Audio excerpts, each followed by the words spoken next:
CPM മാത്രമല്ല കേരളത്തിലെ മാധ്യമങ്ങൾക്കും വേണ്ടത് മുൻ DGP ആയ R ശ്രീലേഖയുടെ ചോര തന്നെ. R ശ്രീലേഖയെ വളഞ്ഞിട്ട് ആക്രമിക്കുകയാണ് തലസ്ഥാനത്തെ മാധ്യമങ്ങൾ, പ്രത്യേകിച്ച് മുഖ്യധാര മാധ്യമങ്ങൾ. എന്തു തെറ്റാണ് R ശ്രീലേഖ ചെയ്തത്? ആ ചോദ്യത്തിന് മാത്രം ഉത്തരമില്ല. ചില ഓൺലൈൻ മാധ്യമങ്ങൾക്ക് R ശ്രീലേഖ നൽകിയ ഒരു അഭിമുഖമാണ് ഇന്നത്തെ ഏറ്റവും വലിയ ചർച്ചാ വിഷയം. ആ അഭിമുഖം എന്തായിരുന്നു? തന്നെ കോർപ്പറേഷൻ മേയർ സ്ഥാനത്തേക്ക് പരിഗണിച്ചിരുന്നു. തന്നോട് ആദ്യം മത്സരിക്കാൻ പാർട്ടി പറഞ്ഞിരുന്നില്ല. 10 സ്ഥാനാർത്ഥികളെ, 10 വാർഡുകളിലെ സ്ഥാനാർത്ഥികളെ വിജയിപ്പിക്കണമെന്ന ചുമതലയാണ് തനിക്ക് നൽകിയത്. BJPയുടെ സംസ്ഥാന വൈസ് പ്രസിഡന്റ് എന്ന നിലയ്ക്ക് കഴിഞ്ഞ 1.5 വർഷക്കാലത്തെ പാർട്ടിയുടെ പ്രവർത്തനത്തിൽ പാർട്ടിക്കുണ്ടായ തൃപ്തിയാണ് തന്നെ ഇത്തരമൊരു ദൗത്യം ഏൽപ്പിച്ചതിന് പിന്നിൽ. അങ്ങനെ അവരെ വിജയിപ്പിച്ചെടുക്കാനുള്ള നീക്കവുമായി മുന്നോട്ട് പോകുമ്പോൾ പാർട്ടി തന്നോട് പറഞ്ഞു ശാസ്തമംഗലം വാർഡിൽ മത്സരിക്കാൻ. താൻ ശാസ്തമംഗലം വാർഡിൽ മത്സരിച്ചു. ഈ സമയത്ത് പാർട്ടിയുടെ ചില അനൌദ്യോഗികമായ ചർച്ചകൾ ഉണ്ടായി. കോർപ്പറേഷൻ സ്ഥാനത്തേക്ക് ചിലപ്പോൾ പരിഗണിക്കുമെന്നും അങ്ങനെ പരിഗണിച്ചാൽ ആ ഉത്തരവാദിത്തം ഏറ്റെടുക്കണമെന്നും ചില സോഴ്സുകളിൽ നിന്ന് ചില ആളുകൾ തന്നോട് സൂചിപ്പിച്ചു. താൻ ആ ഉത്തരവാദിത്തം വരട്ടെ, പാർട്ടി ആദ്യം വിജയിക്കട്ടെ, അതിനുശേഷം ആ ഉത്തരവാദിത്തത്തിന്റെ കാര്യം പരിഗണിക്കാമെന്ന മറുപടിയാണ് നൽകിയത്. എന്നാൽ പാർട്ടി വിജയിച്ചു കഴിഞ്ഞപ്പോൾ പാർട്ടിയിൽ ചില കൂടിയാലോചനകൾ ഉണ്ടായി. പാർട്ടിയുടെ മേൽത്തട്ടിൽ നിന്ന് ചില ചർച്ചകൾ വന്നു. പരിചയമുള്ള, രാഷ്ട്രീയത്തിൽ പരിചയമുള്ള, അനുഭവ സമ്പത്തുള്ള ആളുകളെ ഈ പദവിയിലേക്ക് സ്വീകരിക്കണം. അതിന് ഏറ്റവും യോഗ്യനായ വ്യക്തി നിലവിൽ VV രാജേഷാണ്. അതുകൊണ്ട് തന്നെ VV രാജേഷിനെ കോർപ്പറേഷൻ മേയർ സ്ഥാനത്തേക്ക് പരിഗണിക്കുകയാണ് എന്ന്, തൊട്ടു പിന്നാലെ ഡെപ്യൂട്ടി സ്പീക്കർ സ്ഥാനത്തേക്ക് ആശാനാഥിനെ പരിഗണിക്കുകയാണ് എന്ന് പാർട്ടി ഔദ്യോഗികമായി അംഗീകരിച്ചു. താൻ കൂടി ഉൾപ്പെട്ട പാർട്ടിയുടെ കോർ കമ്മിറ്റിയാണ് ഇതിന് അന്തിമ രൂപം നൽകിയത്. അപ്പോൾ VV രാജേഷിനെ മേയറാക്കണമെന്ന് പറഞ്ഞപ്പോൾ താൻ സന്തോഷത്തോടു കൂടി അതിനെ അംഗീകരിച്ചു. മറ്റൊരു കാര്യവും താൻ എതിർത്ത് പറയുകയോ മറ്റൊരു എതിർപ്പ് പാർട്ടിയിൽ അറിയിക്കുകയോ ചെയ്തിട്ടില്ല. അച്ചടക്കമുള്ള ഒരു പാർട്ടി പ്രവർത്തക എന്ന നിലയ്ക്ക് പാർട്ടി എടുത്ത തീരുമാനത്തെ അംഗീകരിക്കുകയാണ് തന്റെ ഏറ്റവും വലിയ ലക്ഷ്യം. കോർപ്പറേഷൻ കൗൺസിലർ എന്ന നിലയ്ക്ക് ഏറ്റവും താഴെത്തട്ടിലുള്ള ഈ പ്രവൃത്തി, ആ പരിചയം, അത് നല്ല ഭംഗിയായി നിർവഹിക്കുക എന്നുള്ളതാണ് തന്റെ മുന്നിലുള്ള ഇപ്പോഴത്തെ വെല്ലുവിളി. അതായത് ശാസ്തമംഗലം കോർപ്പറേഷനെ തിരുവനന്തപുരം ജില്ലയിലെ തന്നെ മികച്ച കോർപ്പറേഷനാക്കി, മികച്ച വാർഡാക്കി മാറ്റുക. ആ വാർഡിലെ ജനങ്ങൾക്ക് ഏറ്റവും പ്രധാനപ്പെട്ട അവരുടെ അടിസ്ഥാന സൗകര്യങ്ങൾ ഒരുക്കി കൊടുക്കുക. ഇതിനാണ് താൻ പ്രാമുഖ്യം കൊടുക്കുന്നത്. അല്ലാതെ ഏതെങ്കിലും സ്ഥാനം കിട്ടാത്തതിൽ തനിക്ക് നീരസമുണ്ടെന്നോ നിരാശയുണ്ടെന്നോ അല്ലെങ്കിൽ തന്നെ ഏതെങ്കിലും തരത്തിൽ പറ്റിച്ചെന്നോ കബളിപ്പിച്ചെന്നോ താൻ ഒരിടത്തും പറഞ്ഞിട്ടുമില്ല. അങ്ങനെ ഒരു ചിന്ത തനിക്കില്ല. തന്റെ അനിയന് സമാനമാണ് VV രാജേഷ്. അദ്ദേഹം മികച്ച ഒരു മേയറായി തന്നെ പ്രവർത്തിക്കും. ഭാരതീയ ജനതാ പാർട്ടിയുടെ കീഴിൽ അദ്ദേഹത്തിന് തലസ്ഥാന കോർപ്പറേഷനെ മികച്ച കോർപ്പറേഷനാക്കാൻ കഴിവുണ്ട് എന്ന് തന്നെയാണ് താൻ ആഗ്രഹിക്കുന്നത്. അല്ലാത്ത ബാക്കിയുള്ള ചർച്ചകളൊക്കെ തന്നെ മാധ്യമങ്ങൾ ഉണ്ടാക്കിയെടുത്ത കഥകളാണെന്നും തനിക്ക് കള്ളം പറഞ്ഞ് പരിചയമില്ല. താൻ കഴിഞ്ഞ കാലങ്ങളിൽ ഒരു മികച്ച ഉദ്യോഗസ്ഥയായി പേരെടുത്ത ആളാണ്.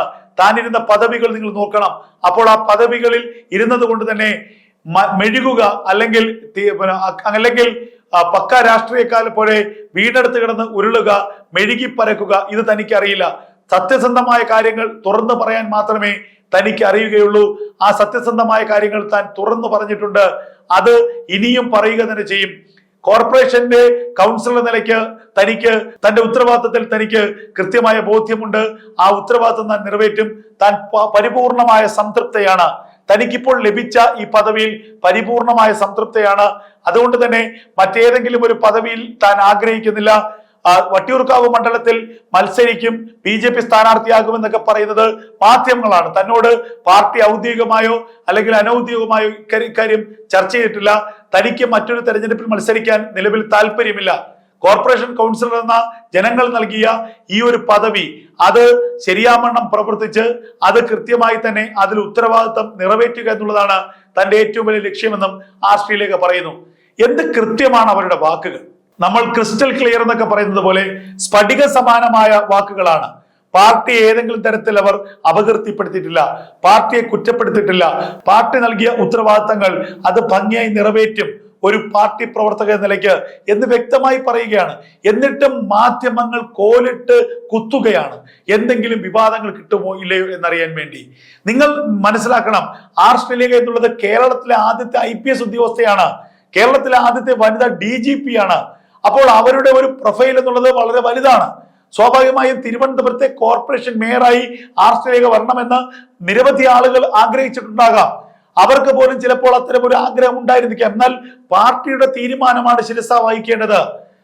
ശ്രീലേഖയേക്കാൾ പൊളിറ്റിക്കലായി അറിവുള്ള, ഭരണപരിചയമുള്ള അല്ലെങ്കിൽ അനുഭവ സമ്പത്തുള്ള VV രാജേഷ് കോർപ്പറേഷൻ മേയർ ആകട്ടെ എന്ന് പാർട്ടി തീരുമാനിച്ചു. അവിടെ അവസാനിച്ചു കാര്യങ്ങൾ. പിന്നീട് വീണ്ടും വീണ്ടും ഈ വിവാദങ്ങൾ കുത്തിപ്പൊക്കാൻ വേണ്ടി മാധ്യമങ്ങൾ നടത്തുന്ന ഈ പരിശ്രമങ്ങൾ, അതാണ് മനസ്സിലാകാത്തത്. വീണ്ടും ശ്രീലേഖയെ വട്ടം വെച്ചുകൊണ്ട് വീണ്ടും ശ്രീലേഖയെ ചുറ്റിപ്പറ്റി പുതിയ വിവാദങ്ങൾ ഉണ്ടാക്കാനുള്ള അനാവശ്യമായ ശ്രമങ്ങളാണ് തലസ്ഥാനത്ത് നടക്കുന്നത് എന്നുള്ളത് ഏറെ ശ്രദ്ധേയമാണ്. ആ കുഴിയിൽ വീഴാതെ വളരെ കൃത്യമായി തന്റെ ഉത്തരവാദിത്തങ്ങൾ, തന്നെ ഏൽപ്പിച്ചിട്ടുള്ള ഉത്തരവാദിത്തങ്ങൾ, തനിക്ക് വന്നു ചേർന്നിട്ടുള്ള ഉത്തരവാദിത്തങ്ങൾ അത് നിറവേറ്റാനുള്ള പരിശ്രമം തന്റെ ഭാഗത്തു നിന്നുണ്ടാകുമെന്ന് ശ്രീലേഖ വളരെ വ്യക്തമായി തന്നെ ഇപ്പോൾ കാര്യങ്ങൾ വ്യക്തമാക്കുന്നുണ്ട്.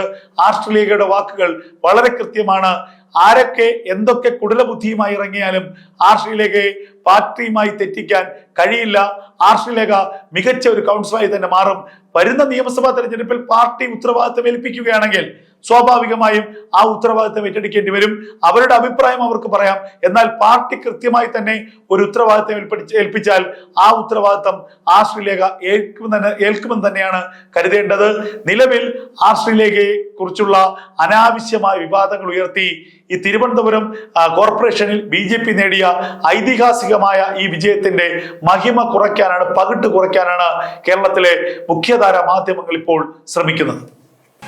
We'll be right